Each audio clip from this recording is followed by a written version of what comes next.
Good evening. I would like to call the February 25th, 2019 Bellbrook City Council meeting to order. Would everyone please stand for the Pledge of Allegiance? I pledge allegiance to the flag of the United States of America and to the republic for which it stands, one nation, under God, indivisible, with liberty and justice for all. Roll call. Mr. Edwards. Here. Mr. Greenwood. Here. Mr. McGill. Here. Mrs. Middlestetter. Here. Mrs. Seeger Lawson. Here.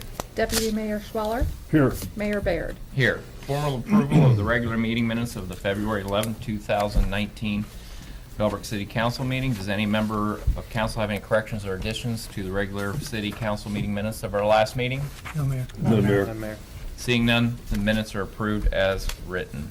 Mayor's announcements. We have a couple things going on this evening. We'll first start with the oath of office for Mr. Bill Beeman, representative to the Greene County Board of Health. And Mr. Beeman, thank you very much for volunteering your services. And how many years have you been on the board? About 25. 25. All right. And so All you've been a right. great representative. And so first, I appreciate your service. Thank you. And then would you please raise your right hand and repeat after me?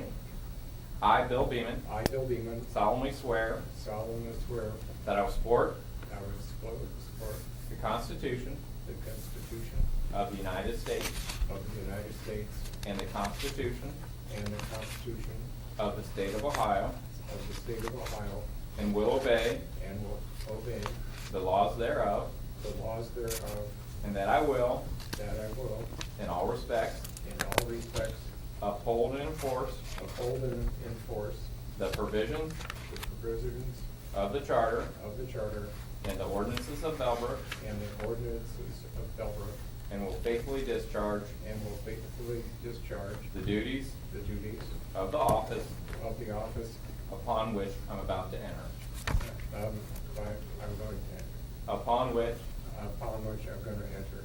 thank you very much. Thank you. And I just need a signature.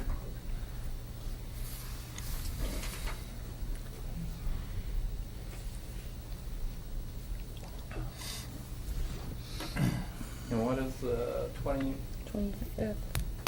February 25?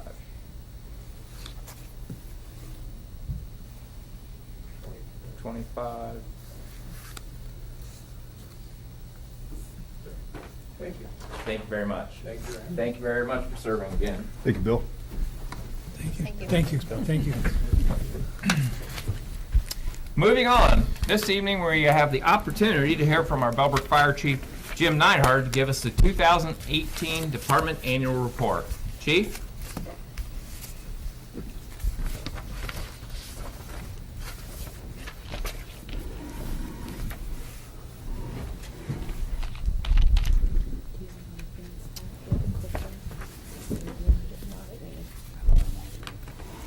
Thank you. Good evening. Thanks for having me up here to talk about one of my top things that I like to talk about, which is the Bellbrook Fire Department. Seems like it was just about a year ago I did a similar thing, so I'm happy to be back. We had a very busy year last year. I'd like to start off by thanking all of you and the community for the levy that passed earlier this year that allowed us to make some changes to our staffing. And that's really helped us with both our safety and also the community's safety as well. I'd also like to draw your attention to the annual report. And in there, you'll note there are quotes at the bottom of every page. And if there's a reason why that passed, it's because of the women and men who work in the fire department who provide the kind of service that's not only skill-based, because they're all very good at their job, but more importantly, perhaps, is they're empathetic and they're sympathetic to the people of this community. And you'll see that reflected in those quotes at the bottom. Those all come in from the surveys that I received. I'm going to have to make the report longer because I have a lot more that I couldn't put in. And you'll note in there that some of the words that are used repeatedly are I felt safe, I felt cared for, they listened to me. Those are the kind of things that you can't teach in paramedic school or fire school. And the people that work for this community that I'm proud to work with, that's who we have on staff. So I'd like to recognize them for that. And again, that's the kind of activity that passes levies. So we can go to the meat of the report now. So here's the general department staffing. We have 7 career and 10 part-time and 3 resource officers. It's very similar to last year, but if we went through the year month by month, it ebbed and flowed. Because a lot of fire departments are getting away from part-time employees and they're getting full-time. Where do they draw those members from? They draw from the part-time staffing. So they're drawing from the pool of part-time firefighters, paramedics, to fill their full-time, which leaves less for smaller communities like ourselves to hire. And so we had to refill those ranks, and we've done so. We only have 3 24-hour spots open, and we had a lot more. So when you look at this, it may not look like a lot of changes, but over the course of the year, there were a lot of changes. In fact, I had to take the 40-hour firefighter and also the 2 captains, and I had to put them on shift work to provide the coverage consistency that we needed. And then with the levy passing, then we could make other changes, as you'll see. You'll see our certifications. We have 10 paramedics and 10 EMTs. That's amazing. 50-50 is pretty good. Our medics are advanced life, ALS support, and that takes a paramedic and an EMT. So it works out pretty well. It's very good. It's very unusual.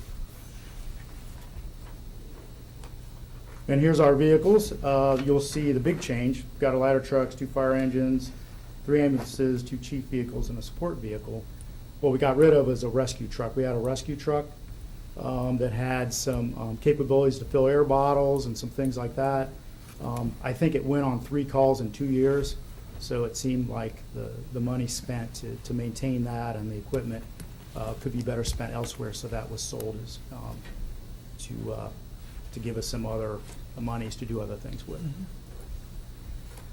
It was also an exciting year because we had some promotion and we had some new employees. Former Captain Anthony Bizzarro is in the audience. He's Deputy Chief Anthony Bizzarro now. And he put a lot of this together, so I really thank him for his efforts in all he does on the day-to-day operations of the fire department, and certainly in this report and this PowerPoint as well. John Nickerson became a lieutenant. We hired Josh Lips, full-time firefighter paramedic. He came from another department. Again, he has the attitude of being a helper. I was telling him, really, we're in the help business. We're paramedics, we're firefighters, but a lot of our calls are just simply people don't know where else to get help, so they call the fire department. And then we had Jay Leach become a full-time firefighter paramedic. He was part-time for us. We made him full-time, which again produced a shortfall in our part-time staffing. But again, we made that up as the year went on. And just so you realize that next year, and this is a spoiler alert, there's probably going to be a slide where it says Jay Leach, firefighter, was made lieutenant. But we'll do that next year, so I don't want to talk any more about 2019 quite yet.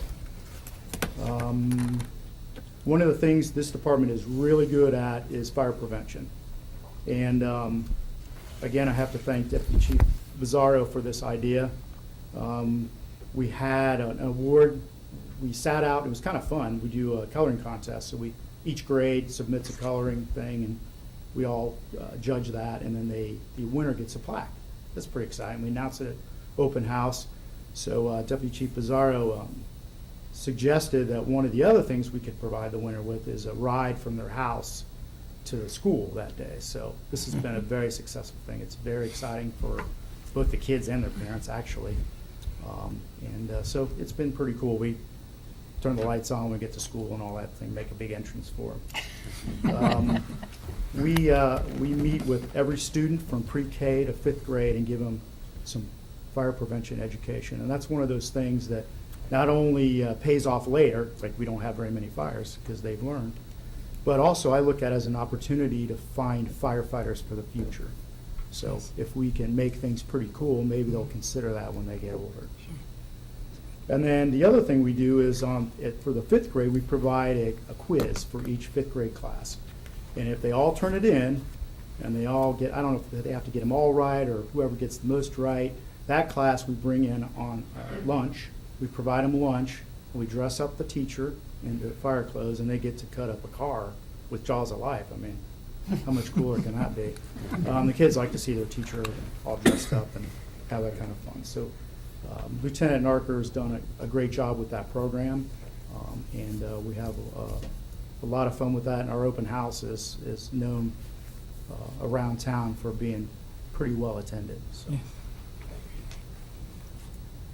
Also, this is a department that believes in continuous self-improvement. And as you'll see there, Lieutenant Nickerson completed his associate's degree last year. And our own Deputy Chief Bizarre completed his bachelor's degree in fire administration. And as this continuous self-improvement on the individual continues, the fire department only gets better. So it's hats off to them. They both have families, working full-time, and going to school. And that's a lot of commitment. All right, let's talk about the stats.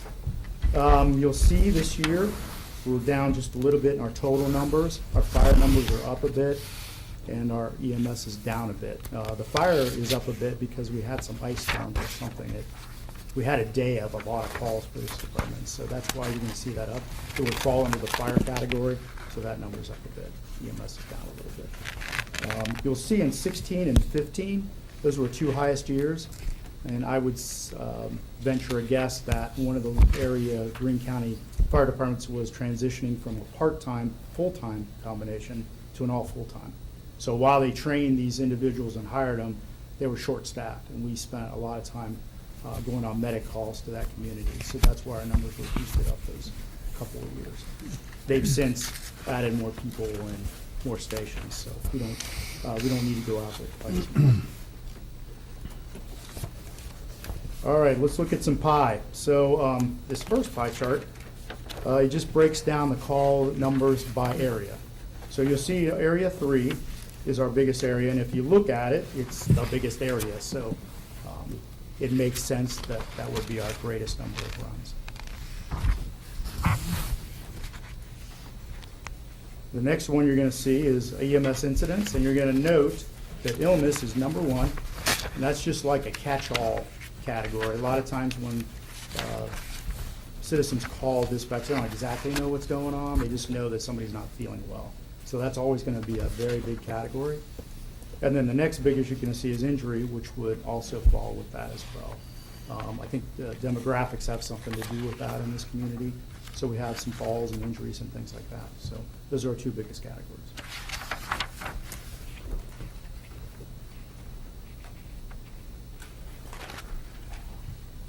Fire incidents. So you're going to see our biggest category is good intent calls.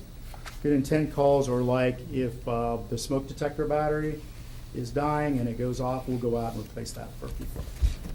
Or if it's going out on and they don't know why, we'll go out and investigate. Or they might smell smoke, or they smell other things that they don't know what it is, we'll go out and investigate those. Those are the types of calls that go under good intent. And then under service calls, which is our biggest, that actually is typically lift assists. So we go out and they're not injured, they just need help getting up to the chair or the couch or to bed at night and things like that. So we'll assess them. Typically they don't want to go in, they're not injured, they don't need to go in. So we don't generate an EMS report for that since we're not treating them, but we generate a report through the fire part of that. So that's why that category is so big. And again, it just points to the fact we're in the help business. You know, we don't always make emergency removals, and we're not fighting a lot of fires, but we are helping a lot of people. And then day of the week, you'll see that this year, I think last year was Wednesday, but Saturday this year is forged ahead in our number of calls in a day. I don't exactly know why, so you can ask me, but the pie is pretty evenly spaced. Yeah. I wouldn't call Bellbrook a destination for weekend fun. It has a lot of things to do, but I'm not sure that would have anything to do with that. But Saturday is our day. And then, if we want to break it down by time of day, you're going to see that 12 p.m. to 4 p.m. is our busiest time of day. Typically, what you'll find is around meals, so in the morning, around noonish, and around dinner time. Based on some of the other departments I've worked for, would be your highest time. And I think it's just because people's activities Traffic is heavier in that time of day and things like that. People are more up and active for meals, and so that we get more calls generated for that.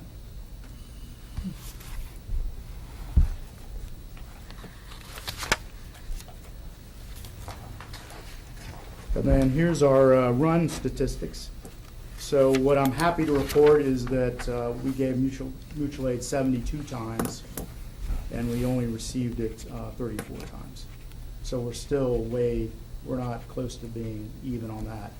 And I believe with this levy passing and these additional personnel, which gives us opportunity for 4 on 24 hours a day, we take the first medic out with 2, and then we still have 2 back for a second medic call. And so I think you'll see the EMS part of that drop as far as what we need mutual aid wise. Now, it's possible that the first call is serious enough they have to take 3 members, leaving 1 member back here in the community, but at least we will have a Bellbrook representative for that call. As far as fire goes, there's always going to be a little bit there, because if there's any potential fire, there's no community in this area that perhaps maybe Beaver Creek, some of the others, they can fully fight a fire in a house with just their resources. So anytime we get a potential fire in the city, we're going to have mutual aid. It's just a fact of the way we operate. So.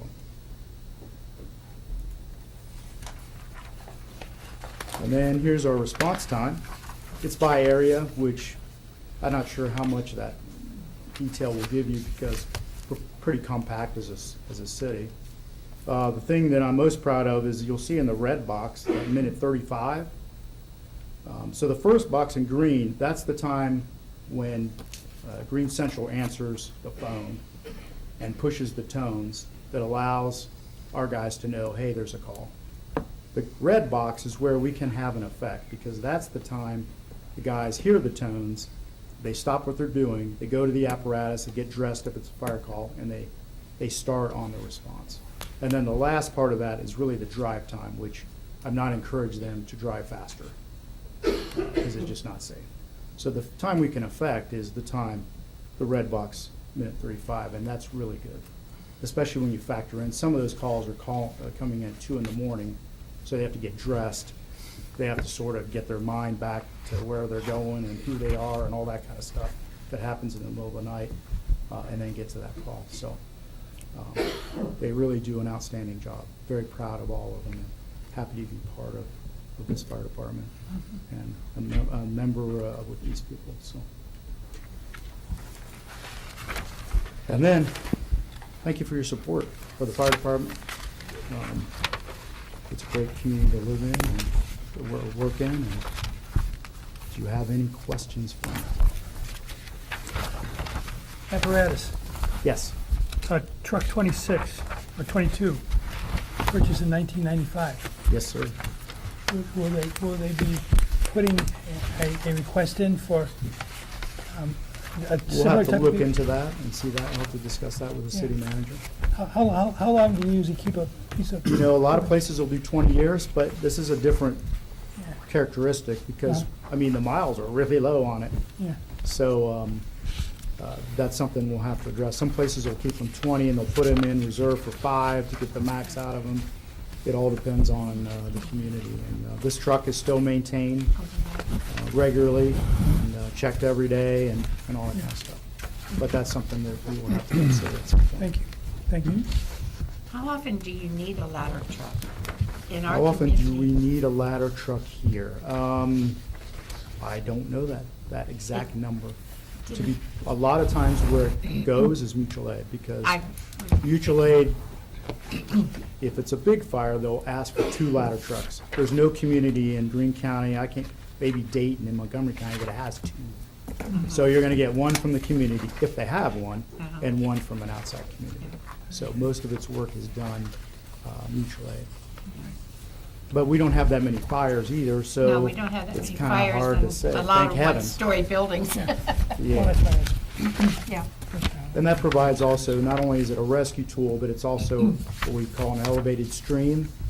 So we can get the water up high to spray down, and that can put out a lot of fire, Yeah, which you can't get out of a regular fire Sure. engine. that makes sense. And ladder trucks are typically, they're kind of the toolboxes of the fire service.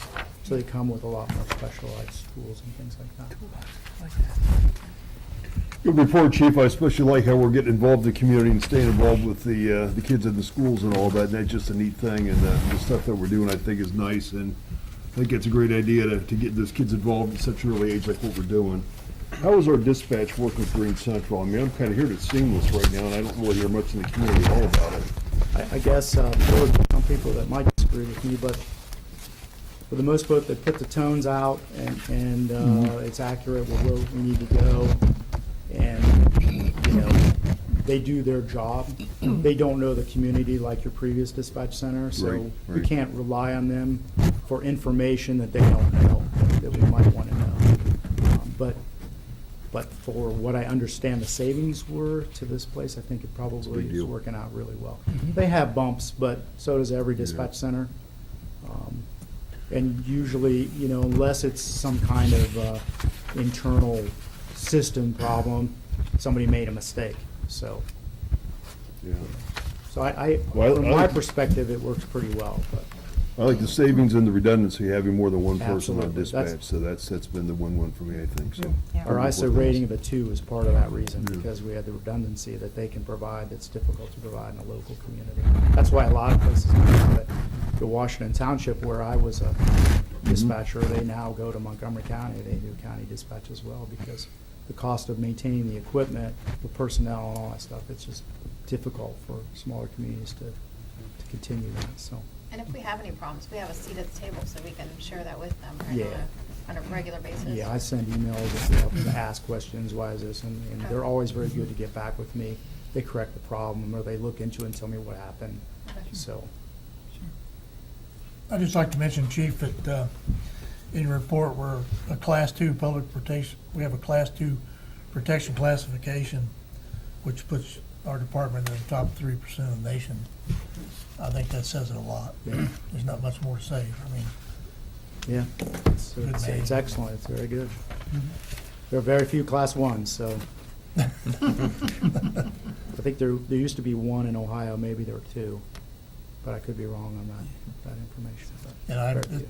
just have a question. Have you started remodeling yet, or you getting? I just contacted the contractor that we selected, that he got the bid, and I have not heard back from him yet today, so. But yeah, we're working that. Yeah, we need to put that other bedroom in, now we have 4, so Yeah, it's a good problem to have right now. all right. Too many people, not enough beds. Bunk beds. Bunk Yeah. beds. Yeah. Yeah, That wouldn't be. I don't know about that. that wouldn't be popular, I'm not gonna repeat that. Bunk beds and trying to get out of there quickly. Yeah, Oh, boy. talk about injuries. Yeah. Definitely don't want to do the Navy thing with a hot rack. No. Somebody gets out, somebody gets in. Yeah. Any other questions on council? The only comment I would have is the response times. That seems very, very impressive. For Yeah. I don't know if you averaged all those out, it'd be just over 6 minutes. And you'll That's- see that in some of the comments, they'll say very fast, reliable time and all that. so. Yeah, and that's just very impressive. I'm sure that plays into a lot of our ratings with the ISO 2, I would assume. And what's the difference between the public protection classification and ISO? I think it's. Same. Same thing. Is this the old school Insurance, term? Yeah. Okay. I thought, that's what I figured. Well, great report. Thank you very much. Thank you very much. Good. Thank you. Thank you to the department. Moving on, mayor's announcements. The only other thing I'd like to mention is we recently lost one of our longtime officers to cancer. Brian Mead passed away on Sunday. Brian, I would like to send out my condolences to his family and his wife and his kids. He was a great officer. I know there's going to be more to follow, the police are going to do. I think one thing I saw today, his father had sent an email, I think, to the Bellbrook Police Department, and I'm not going to read it all, but I think I would, just a couple quick paragraphs out of it. And this is from Brian's dad. It says, "Our beautiful son has entered into the joy and rest promised to him by his Creator, Lord, and Savior Jesus. We are so happy for him and could not be prouder of the man and patriot that he was. To say Brian was a people person would be an understatement. He absolutely loved interacting with citizens, especially the school children. As a DARE program officer, he truly had the heart and mindset to be a public servant. Brian was a great guy. We're going to have more. I think we do have. You want to announce the funeral arrangements? Yes. So funeral arrangements were just announced, and visitation will be this Friday from 4 to 8 p.m. at the First Baptist Church in Fairborn, and the funeral will be Saturday at 11 a.m. in the same location, and a burial will happen at Calvary Cemetery immediately afterwards. So more to follow. Very sad. He put up a very hard fight. Sort of good. I guess it didn't last too long, but it was very sad for someone his age dying of cancer like that. And that is all I have on mayor's announcements. Public hearing of ordinances. Ordinance number 2019-6. Mr. Greenwood. Thank you, Mayor.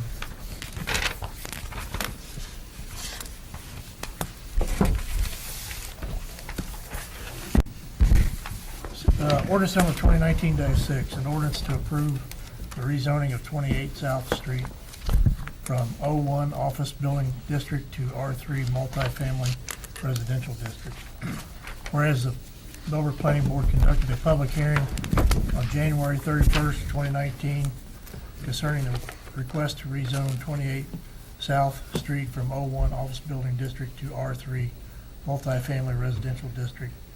And whereas the rezoning will make the zoning of this property consistent with other area properties, and whereas the planning board voted 5-0 to recommend the approval of the rezoning request to City Council. Now therefore, the City of Bellbrook hereby ordains. Section 1, that the rezoning of 28 East South Street from O1 Office Building District to R3 Multifamily Residential District is hereby approved. Section 2, that this ordinance shall take effect and be enforced from and after the earliest period allowed by law. It looks like a good thing to rezone that, and reading through some of the other notes, that this was originally zoned that way. It was a duplex. So I had attached to the ordinance the staff report that was originally written for the planning board in January when they heard this, and I put together just a quick presentation with some of the highlights, and I'm not sure why this is cutting off at the bottom here, so I apologize for that. So most of this is gleaned just from that report. So this structure was built in 1956 prior to the zoning code enactment, which happened in 1972. Two individuals purchased the building in 1975, and then there was a forced split of the property in 1996 since there were two separate owners in one parcel. Not real sure on the history of that situation, but there was a split with the property. So it's one address, two different owners. It's a formally split property with two different parcel numbers through the Greene County Auditor's office. So the city approved the lot split a number of years ago because it didn't meet certain setback requirements for office building, things like that. So the current request before council would basically return the property to its original use. So the details of this request is that they want to use this as two separate apartments. So it's zoned office in the two separate parcels right now, and this would just be two separate apartments. So they each already have their own entrance and exit, so there wouldn't be any modifications to the property to make that happen. And this split is going to be similar to some Ryder Court properties where it's one address and there's a few property owners. So this situation where there's two different property owners and one address already exists on Ryder Court already. So there are also other properties in the immediate area that are also zoned R3 residential. This is actually the only one with this current zoning designation in this area, which I'll show you on the map real quick. The current owners are Fitz Properties LLC, and then the Accurate Dental Lab, which I think most people recognize as being part of that property currently. So they're both owners are being represented by Iron Gate Realtor agent here in Bellbrook. And just to take a look at the map right there in the middle where that red dot is, that's the property. As you can see, all of the yellow all around it is either R1 or R3, with the exception of the school, which is R2. So this is the only office designation in the area. So it makes a lot of sense to put this back. So basically, that's all that I have in terms of presentation, just because it's fairly straightforward, I believe. It was already approved by the planning board. Correct. Any questions on council? Are the existing owners going to retain ownership? No, they've Trying got to it sell it. listed for It's sale. listed for sale, okay. I think they've tried to sell it as commercial, and it's not feasible to sell the property as commercial, and it's sitting in the middle of a residential neighborhood. It looks like a residential house with two sides. It was Jerry's accounting firm forever, and the dental place that I think manufactured some kind of Yeah. dentures or something. I think one of the other things was, it was split before we had zoning. Is that? It was built before we had zoning. 472. And then I believe it was in 1975 was when the the first two individuals purchased it, and then the split happened, the city forced the split to happen in 1996, I believe. Okay. Any other questions on council? This is a public hearing. If anyone in the audience would have any questions, you can come up. Going once, going twice. This public hearing is closed. May I have a motion to approve ordinance number 2019-6? Mr. Mayor, I'd like to make a motion to approve ordinance number 2019-6. May I have a second? Second. And roll call. A motion was made by Mr. Greenwood to adopt ordinance 2019-6, an ordinance to approve the rezoning of 28 East South Street from O1 Office District to R3 Multifamily Residential District, seconded by Mr. McGill. Mr. Greenwood. Yes. Mr. McGill. Yes. Mr. Edwards. Yes. Mrs. Middlestetter. Yes. Mrs. Seeger Lawson. Yes. Mr. Schweller. Yes. Mr. Baird. Yes. Moving on, that is all tonight for public hearing of ordinances. We have no introduction of ordinances nor resolutions. We do have a city manager's report. Catch you off guard too? Yeah, I thought I was doing the water fund Two for report. two. Yeah. I got four, so now. Okay, I know. So, let's see. There are a few small things here. Most of it is personnel related. Since I've been hired, it's been a whirlwind of personnel changes, for sure. So, Don Buchek left and took another position. So, I was able to hire a planning and zoning assistant. So, I offered the position to Jeff Green, who comes to us from Riverside, and his first day will be March 4th. He had experience in Riverside and before that in Middletown and Bethel Township, so he's worked for a few different size entities, and he's got a lot of great experience that I'm really excited for him to bring to Bellbrook. He's also got a master's in public administration, and I'm just really excited to have him, so he'll start next Monday. Little Sugar Creek update. I'm still awaiting a proposal from there's two different engineers involved, geotechnical engineer and then a regular engineer. I was hoping to have that today, but since I knew that it wasn't going to be able to be on the agenda tonight, I told them that if it took a couple more days that would be fine. So I'm hoping to have a full proposal for council at the next meeting, so that we can try to figure out a good solution to move forward in that regard.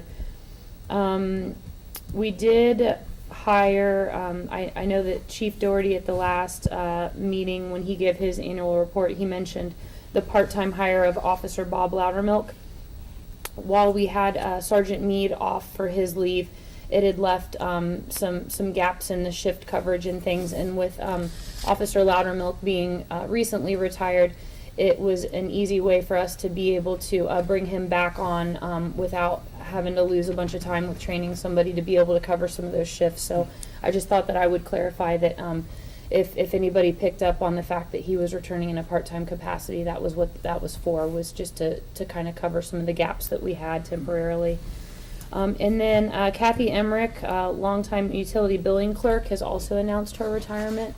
She will be with us until the end of April, and so I did post the position for the administrative assistant of utility billing, and I'm hoping to be able to get that filled soon. So she's been with the city for 27 years and has decided that it's time for her to start the next chapter of her life.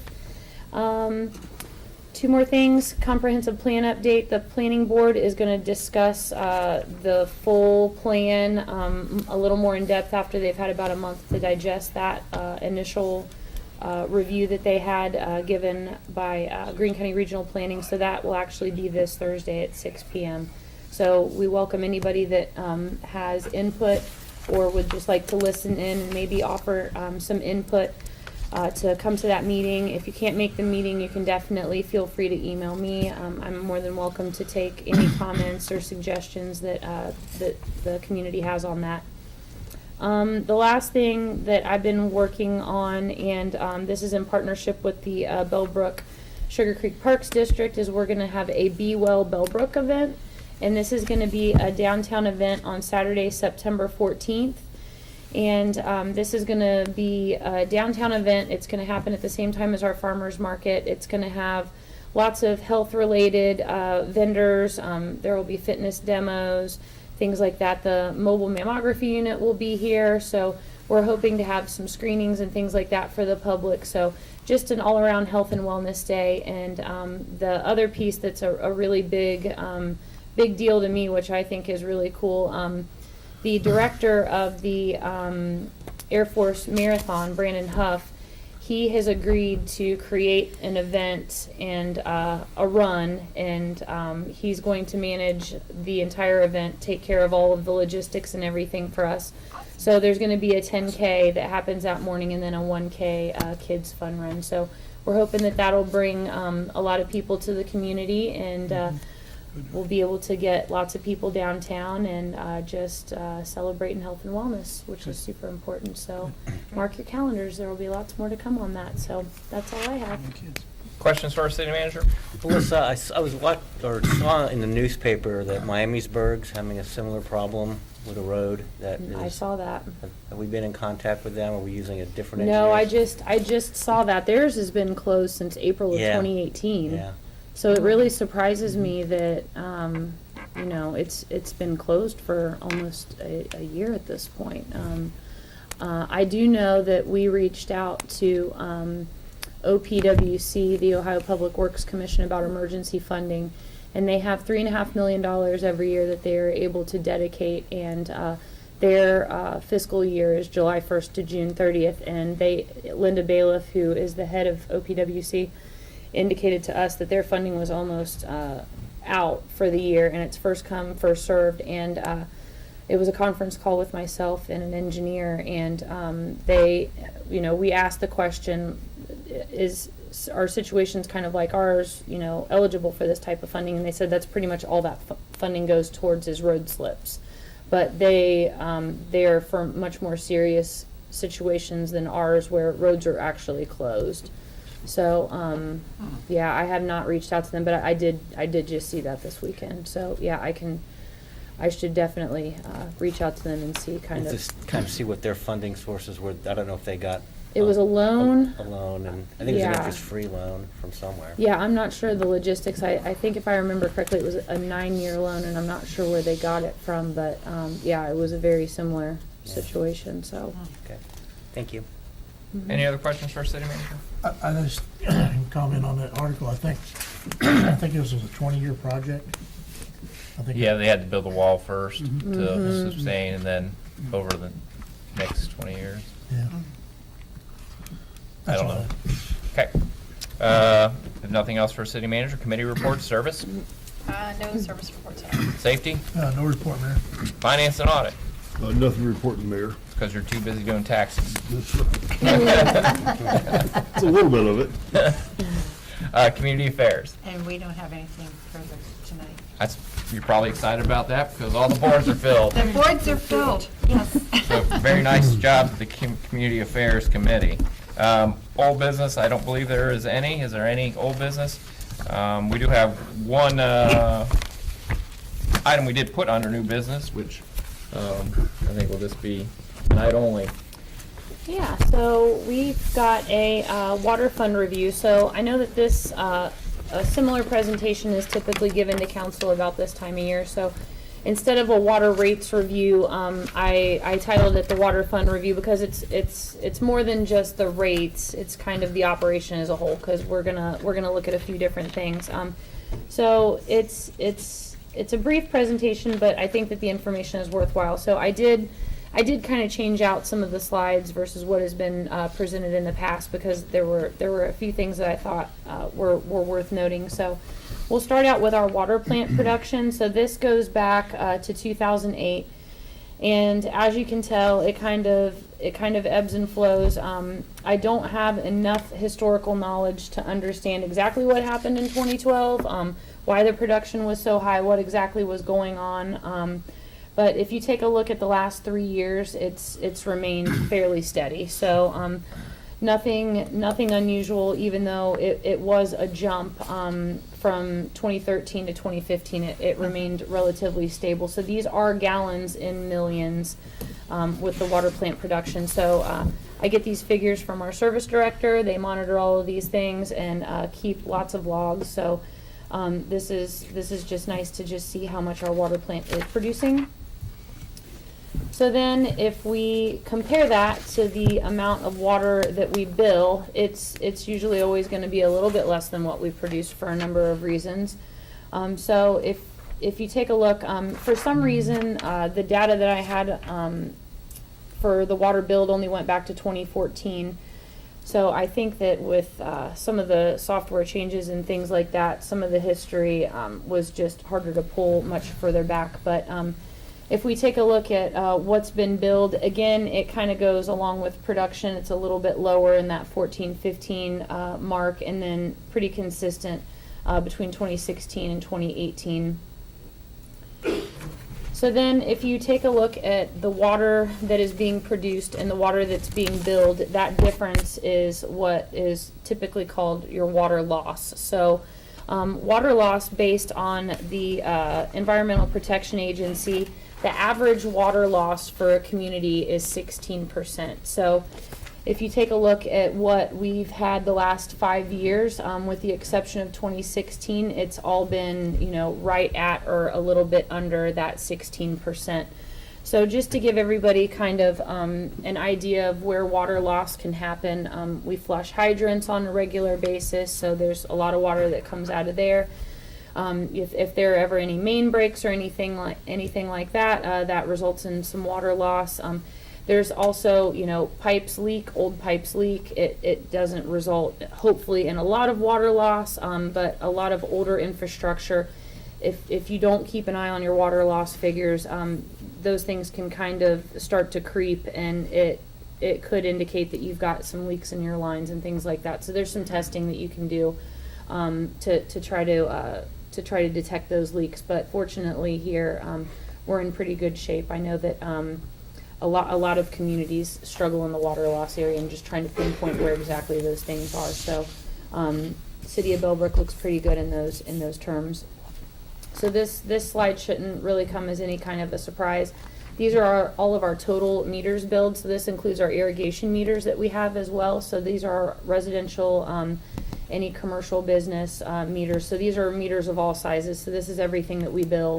And as you can see, the last couple of years, there's been just a slight uptick every year. So no surprise with some of the, newer developments that we've got require additional meters. So I'm actually surprised that it didn't go up more from 2017 to 2018 with all the tap-in fees that we had. But I think that a lot of those developments just don't have the individual meters that are actually being actively billed as of yet. So I know that Waterford's one of the bigger ones, and I'm not sure how many of those units are occupied. I felt like it was like 100 units that were occupied the last time that I heard a figure on that. But so I expect this number to continue to climb into 2019 as well. So then we take a look at our annual water usage revenue. So this is all the money that the water fund brings in just for our consumption. So this is just our water bills that come in. This does not include any tap-in fees or anything like that. So if you compare this slide to the one where we look at our water production, they pretty much go right hand in hand. 2012 was a huge year of water production. Clearly, it was the highest year of revenue that we had as well. So the more water we're producing, the more water we're billing, the more money we're bringing in. So those things just kind of go hand in hand. And water usage, I mean, it just all depends on the year, if it's a dry year, if it's a hot year, things like that, what people are doing and just their habits. So these two slides go hand in hand with the production and the revenue. Now this one is wild.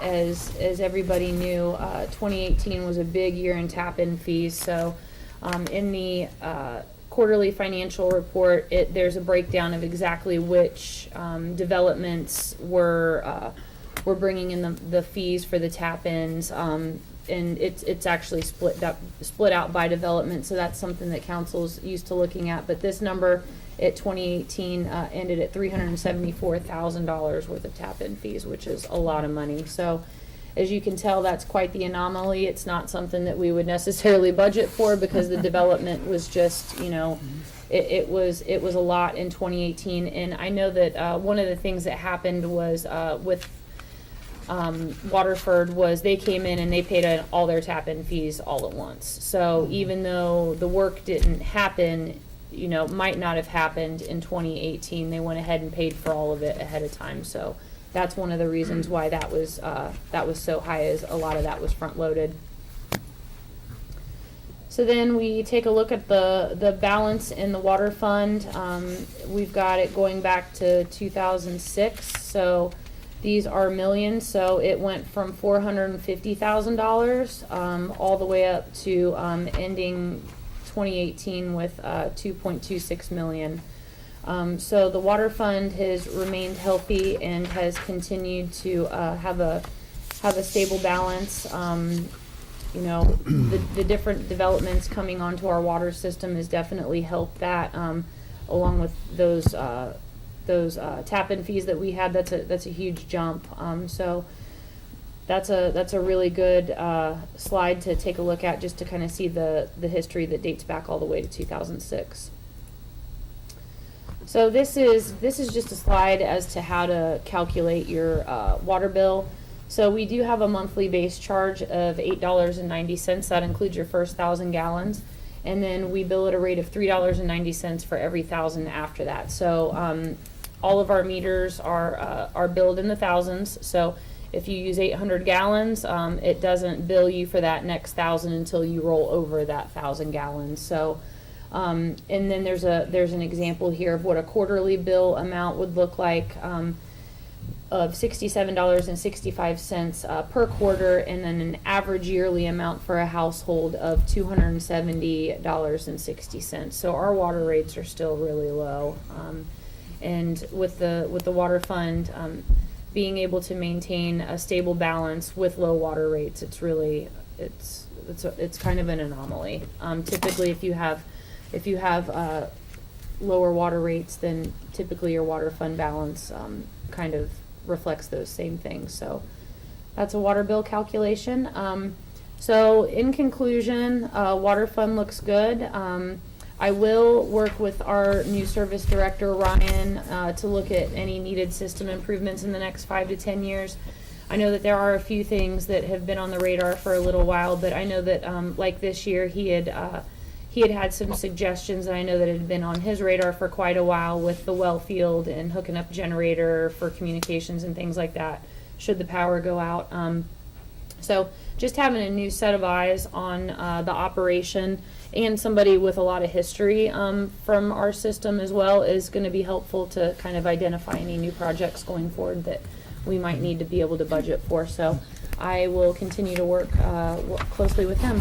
So I don't see a rate or tap increase necessary at this time, given the water fund and the rates and where everything is currently. So that's all I have for council. How many years has it been since we raised? I know the tap-in fees were not that long ago, but the last time we raised rates was Been a while. It 7 was- or 8 years. I think it was 2015. You guys made a small change. From looking back, It probably was tap. I'm not sure though. I don't want to say. there was a small change in 2015. It looked like. We did change tap fees. We changed tap fees. Okay. So I think I had 6 or 7 years, but not sure. Yeah. So.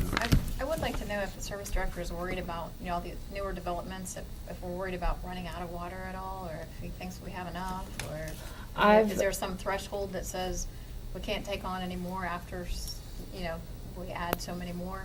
I mean, Yeah, I don't know about future capacity, but I have been assured that there is, quote, plenty of water. So, how much more development could that plenty of water hold? I'm not real sure, but honestly, extending our service much further than what it already is probably isn't, really possible, because, I mean, unless we were to go to the south or we were to go to the east, which just doesn't seem possible. They're really to the north and to the west, we're kind of limited, so. And we also have a border with the county that we, in theory, can't cross. Yep. So, which we've been through that Right. fight before, so. Well, it's just 2 points. On the one slide, it says average tap-in fee revenue. Is that average or is that total? Oh, that would be I think that's total. total, Yeah, that yeah. would be total, I'm sorry. And the other thing is, did we have anything, or is there anything we can take away from this Dayton situation on the water a couple weeks ago when they had the boil advisory and all that? I mean, did we ever talk with them about anything they did or that we could be doing different, or are we situated such that if we had that type of problem, we'd be able to survive it and we'd probably go through the same hardships they did, I guess. Yeah, that was interesting because it was, I believe that where that happened, it was under the river, if I believe Right, so. that was So, right, correct. yeah, trying to locate that was just logistically was really tricky. So I don't think that we would encounter a similar problem with that kind of complexity that they did, just because of our system in general and the way that it's set up. We've replaced so much of the pipe up Yeah. recent. And it's looped, and most of it's everything. looped, because the downtown project looped it. Yep. Remember Yep. that one? Yep. And then we did up 725, and the other caveat is Cablesville, in theory, if we had to, we can hook up to them and vice versa, there. And then the other one, Montgomery County's right there. But on we the should be north able to side. identify any leaks in our lines. I mean, we got a little bit shorter, smaller area. We don't have It's only 36-inch water mains. Yeah. Because Dayton seemed like it took them a while to find it, and then it was the middle of the night. Under and the the river, and yeah. all that stuff. Mm-hmm. and- Under Yeah. the river in the winter. Yeah. I know my kids were upset that we didn't have You county water. didn't want to go to school. They had to go to school, so. We did get several calls asking if our water was safe, so, yeah, we're a totally separate system, so that's good that we have control of our own water system, which is nice. Any other questions for our city manager? Do you anticipate more tap-in fees this year? Does it look like it's gonna slow down? We will have 2 more sections of the landings that are coming on. I know that section 5 is a green light to go. I know that section 4 is still tied up in some litigation, so I'm not sure the total number of properties that are with each of those sections that would be additional tap-in fees that we would look to see, but I imagine that would probably be 2 to 3 years total before that's, we see all of those tap-in fees come in from there, but that's really it. I think that we're pretty much done with Waterford at this point. My next question is, the question was, run low on water. That can be tested, I mean, as far as the output, as far as I know. I mean, it was done back I know it was done in the 70s. I don't know if it's been done since. I think the big thing for us was the new well field, because that was put in when we purchased the land from the driving range. Yeah. And then we also had the big upgrade project from there to the new service building, or new water service building, whatever we call that. So I don't think the aquifer would be a problem. I mean, No. I mean, it's, Well, we're on the Edge Moraine, it's yeah. sort of like Dayton. I'll touch base with Ryan though to see what he has in store for that. I mean, I know He in has the any past, kind of it's a always, plan, thank it's you. always tested good, it's always been good. But I think it's been a while since that was done. Yeah, I'll look into that. And we now have generators, so that was the other big one. Yeah. So thanks to Mike pushing that. Any other questions? If not, we'll go to open discussion. I'd just like to pass along my condolences to the family of Sergeant Meade. I had the opportunity to do a ride-along with Brian several years ago. He was an officer who cared about his community and he cared about his family, and he'll be missed by the community. That's all I have. Forrest? That's all I have is, Officer Meade is one of the best. I knew him before I was on council. Just a great guy, and he was somebody that, kind of set a standard of police work. He's sorely missed, so that's all I have. I echo those same condolences to the Meade family. Sergeant Meade was a professional in the best sense of the word, represented the community well, cared about the community, and the people that lived and worked here and visited here were well benefited by him, and it's going to be a very, very large hole to replace. Very large hole. Same thing, it's just, he was a professional right at the top of his game, and a wonderful police officer. My condolences also to the Meade family and their friends. I do have, on a lighter note, wanted to say congratulations to the 7th grade girls basketball team. I think they won their division and they came in first in their tournament, so that was good. And I think the 8th grade girls basketball made it to the championship, but I think maybe came in second, so congratulations to those. And tonight is the girls' high school team are playing in Lebanon against Valley View, and they've already won 2 games in the playoffs. They beat Alter. So, Coach Dincher, good job. Girls basketball's really Yep, really they rocking started out a over. little slow this year. Yeah. Didn't look very good, but now they've really stepped it up. So, and then the boys, I think they lost to Thurgood Marshall, which I think was a pretty good team. Right. Ms. Schweller? Nothing that has already been said tonight. Again, my condolences go out to the Meade family. That's a very difficult loss, and he was a very young individual, and you just hate to see those things happening, but you're hearing more and more about it. So, other than that, nothing more to report tonight. Thank you, Mr. Schweller. This is an opportunity for the audience, if anyone would like to get up. Going once. I see one young man out there, and I'm guessing he's working on a badge. Would you like to come up and say your name and what badge you're working on, if I'm guessing right? If we maybe you can get a speaking badge all at once. And here, for making you get up here, we'll give you a city pin. You can just say your name, your address, and what badge you're working on. My name is Edison Wozniak, and I'm working on the Communications Merit Badge.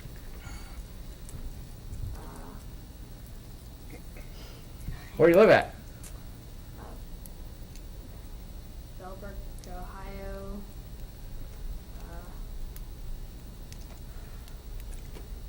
What's your troop name? Or Troop number? 75. Okay. 275. Well, thank you for coming out tonight. You had sort of a medium one. I see. How many years have you been in scouting? This is my second year, beginning of my second year. Well, congratulations for coming out and taking the Thank time. you. And, Thank you. And thanks for coming out. With that, does any other member on council have any other business to come before us at this city council meeting? If not, None. I move that this meeting is adjourned.